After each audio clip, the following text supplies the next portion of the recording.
আসসালামু আলাইকুম রহমতুল্লাহি ওবরকাতুহু। সম্মানিত দর্শক, ত্রয়োদশ জাতীয় সংসদ নির্বাচনের ফলাফল যেভাবে ঘোষিত হয়েছে, এতে করে বিএনপির ক্ষমতায় আরোহণ এবং তারেক রহমান সাহেবের প্রধানমন্ত্রী হওয়া এটি অনিবার্য। যদি কোনো বজ্রপাত না হয়, সরাসরি আল্লাহর কোনো গজব নাজিল না হয়, তাহলে তারেক রহমান সাহেবের প্রধানমন্ত্রী হতে আর কোনো অসুবিধা নেই। আমরা ধরে নিলাম যে তিনি প্রধানমন্ত্রী হচ্ছেন। সেক্ষেত্রে এই মুহূর্তে তার জন্য কী কী চ্যালেঞ্জ হতে পারে, বা প্রধানমন্ত্রী পদে বসার পর তার সামনে প্রথম 7 দিনে কোন 7টি জিনিস সবচেয়ে গুরুত্বপূর্ণ বিষয় হিসেবে বিবেচিত হবে। এই বিষয়গুলো আমি যতটুকু জানি, যতটুকু বুঝি, ততটুকু আলোচনা করার চেষ্টা করব। একই সঙ্গে যে জিনিসগুলো দেখা যাচ্ছে না, বোঝা যাচ্ছে না, কিন্তু অলানে ছাড়ে তার সামনে এসে উপস্থিত হতে পারে, সেই বিষয়গুলো বালা বলেন, মুসিবত বলেন, আকস্মিক দুর্ঘটনা বলেন, সেই ঘটনাগুলো তাকে স্মরণে রাখতে হবে। তার দুটো পার্ট, একটা হলো দৃশ্যমান রাষ্ট্রীয় সমস্যা, একই সঙ্গে দৃশ্যমান তার দলের সমস্যা। আর যেগুলো দৃশ্যমান নয় কিন্তু চেয়ারে বসার পরে হঠাৎ করে উপস্থিত হতে পারে, সেই সমস্যাগুলো নিয়ে খুব সংক্ষিপ্তভাবে কিছু কথা বলার চেষ্টা করব। আমার কাছে মনে হচ্ছে যে তারেক রহমান সাহেবকে যদি এই রাষ্ট্রের হাল ধরতে হয়, তাকে সবার আগে দেশের অর্থনৈতিক অবস্থা কোন পর্যায়ে আছে এটা বুঝতে হবে। আর এটা বোঝার জন্য প্রাইভেট যে ব্যাংকগুলো রয়েছে, আর বাংলাদেশ ব্যাংক, এটা গভর্নর নয়, ডেপুটি গভর্নর যারা আছেন, এক্সিকিউটিভ কর্মকর্তা আছেন, এরকম ব্যাংকিং সেক্টরের অন্তত 20 থেকে 25 জন দিকপাল যারা বর্তমান দায়িত্বে আছেন।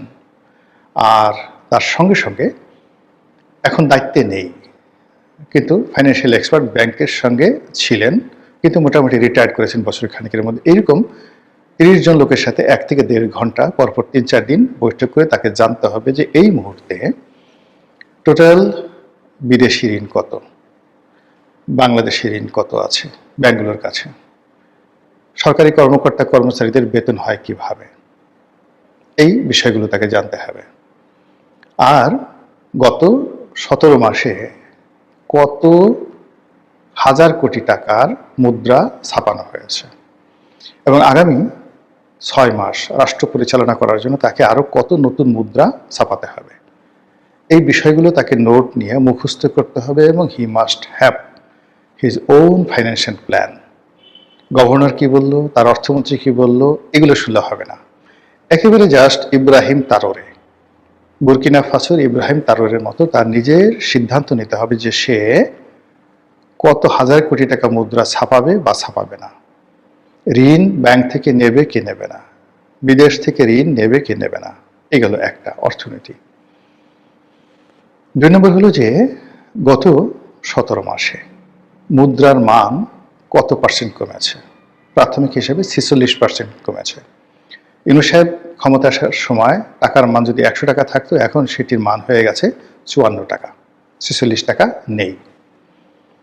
এই যে 46 টাকা নেই, এর ফলে টোটাল আমানতে কি সমস্যা হয়েছে, জনগণের কাছে যে টাকা আছে সেটার কি সমস্যা হচ্ছে, স্বর্ণের বাজার কি অবস্থায় আছে, ডলারের বাজার কি অবস্থায় আছে, এবং এই বিষয়গুলো কিভাবে তিনি সমন্বয় করবেন। এজন্য তার যাকে বলা হয় বিশ্বস্ত যারা অর্থনীতিবিদ রয়েছেন, ট্রাস্ট অর্দি, সৎ, অনেস্ট এবং আমলাদের মধ্যে রিটায়ার্ড, যাদের দীর্ঘকালীন সুনাম এবং সুখ্যাতি ছিল বা আছে, এরকম অর্থনীতিবিদদের কাছে এই দুটো জিনিস তাকে জানতে হবে। 3 নম্বরে যেটি আছে সেটি হলো আগামী 6 মাস আমাদের চাল, ডাল, আটা, ময়দা, চিনি, এটা রিজার্ভ কোন পর্যায়ে আছে, আমদানির অবস্থা কি, ভর্তুকির অবস্থা কি, জ্বালানি তেলের অবস্থা কি, বিদ্যুৎ খাতে ইমিডিয়েটলি কত হাজার কোটি টাকা তাকে পে করতে হবে, আদানি, সামিট থেকে শুরু করে অন্য যে সকল পাওয়ার প্ল্যান্ট কোম্পানিগুলো আছে তারা কত টাকা পাবে। এবারে বিদেশি যে ঋণ, সেই বিদেশি ঋণের সংখ্যা কত। শেখ হাসিনা যখন ছিলেন তখন 2 লক্ষ কোটি টাকা ছিল বলে আমরা দেখেছি। পরবর্তীতে এটা গত 17 মাসে নাকি এটা 23 লক্ষ কোটি টাকা হয়ে গেছে। How it is possible? এটা কি করে সম্ভব? এটা তিনি কি করে সামাল দেবেন? তাকে প্রতি মাসে কিভাবে এই বিদেশি ঋণের সেই অর্থ পরিশোধ করতে হবে, এই বিষয়গুলো তাকে খুব বোল্ডলি সিদ্ধান্ত নিতে হবে। আদারওয়াইজ বিদেশিরা এই যে সরকারের সাথে এই মুহূর্তে যে অবস্থাগুলো তৈরি করেছে, সেটা যদি তার জমানাতে চলতে থাকে এবং 1 মাস যদি তিনি এইভাবে চলেন, তার সরকারের জন্য অনিবার্য পতন চলে আসবে। এরপরে ফাইন্যান্সিয়াল যে দিকগুলো রয়েছে তার মধ্যে এই যে বিভিন্ন ব্যাংকের চেয়ারম্যান নিয়োগ করা, ডিরেক্টর পরিচালক নিয়োগ করা, এখানে তাকে শতভাগ সততা নিয়ে দক্ষ এবং অভিজ্ঞ লোককে নিয়োগ করতে হবে। কোনো অবস্থাতে দলীয় পান্ডা দেওয়া হবে না। যত বিশ্ববিদ্যালয়গুলো আছে তাদের ভাইস চ্যান্সেলরগুলোকে শিক্ষাক্ষেত্রে উইদিন 1 সপ্তাহের মধ্যে সবচেয়ে যোগ্যতম লোককে ভাইস চ্যান্সেলর নিয়োগ করতে হবে। এমনকি আওয়ামী লীগের লোক হোক, জামাতের লোক হোক, ডাজ নট ম্যাটার। শিক্ষাক্ষেত্রে সবচেয়ে যোগ্যতম লোককে ভাইস চ্যান্সেলর নিয়োগ করতে হবে, প্রিন্সিপাল নিয়োগ করতে হবে, প্রক্টর নিয়োগ করতে হবে এবং ওখানে মব 100% নিষিদ্ধ করতে হবে। তারপর সেটি হলো আইন শৃঙ্খলা। উইদিন 1 মাসের মধ্যে তাকে দৃশ্যমান আইন শৃঙ্খলার ব্যাপারে দৃশ্যমান ব্যবস্থা গ্রহণ করতে হবে এবং সেটা সেই আগের যে অপারেশন ক্লিন হার্টের মতো। গত 17 মাসে তিনি 8,000-এর মতো দলীয় নেতাকর্মীকে বহিষ্কার করেছেন। এই 8,000 নেতাকর্মীর বাইরে আরও যারা আছে, ধরুন 15,000, উইদিন 7 ডেজের মধ্যে তিনি তালিকা করে ফেলবেন।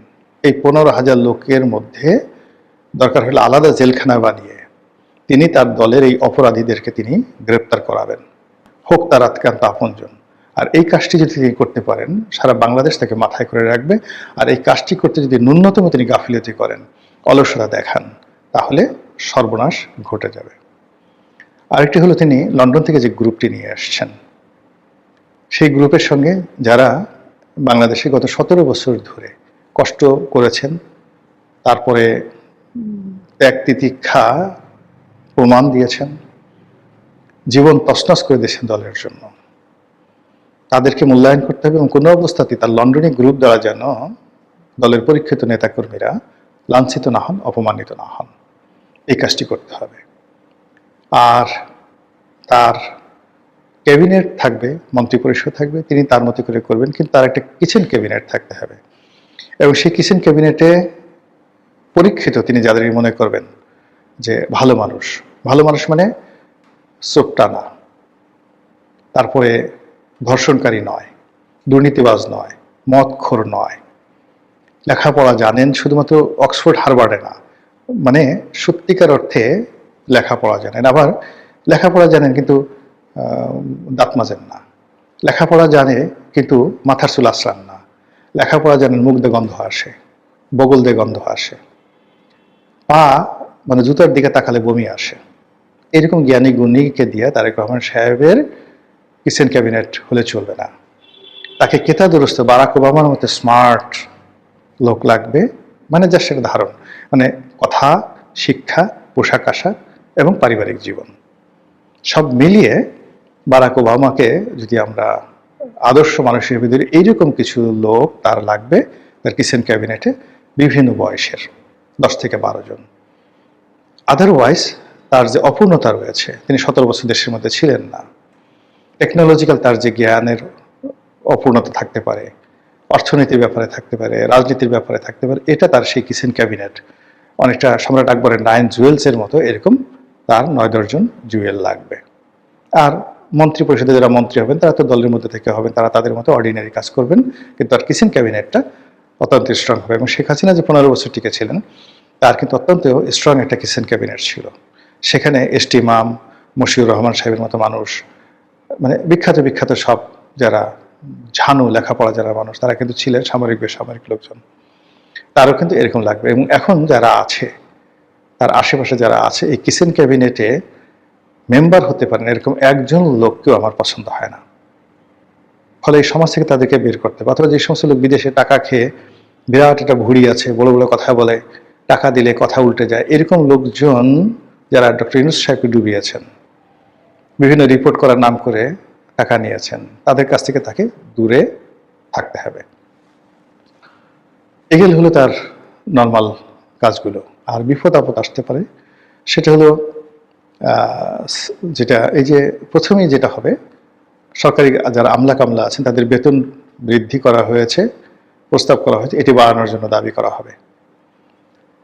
দ্বিতীয়ত হলো যে ডক্টর মোহাম্মদ ইউনূসের সময়টিতে বেশ কিছু সংস্কার করা হয়েছে, বিশেষ করে জাতীয় রাজস্ব বোর্ডে যে সংস্কারগুলো করা হয়েছে এগুলো পরিবর্তন করার জন্য তার উপর চাপ প্রয়োগ করা হবে।